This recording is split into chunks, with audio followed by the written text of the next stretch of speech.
kabeh wis setuju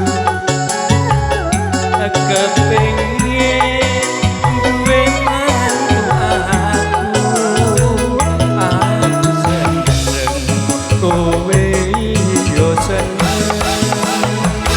padha-padha duwene tresno sumpah janji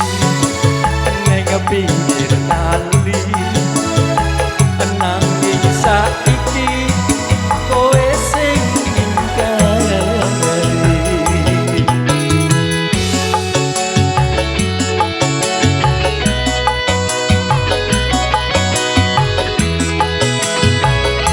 tak belani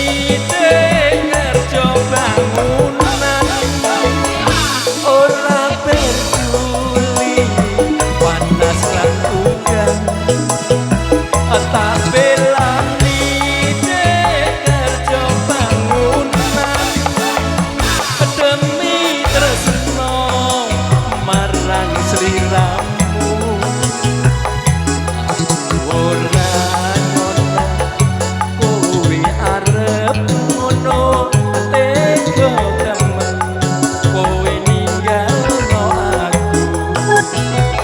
ora ngono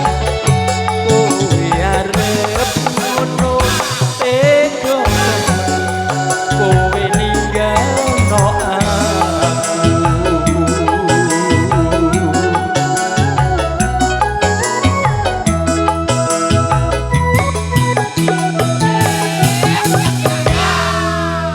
matur nuwun Mas Idu.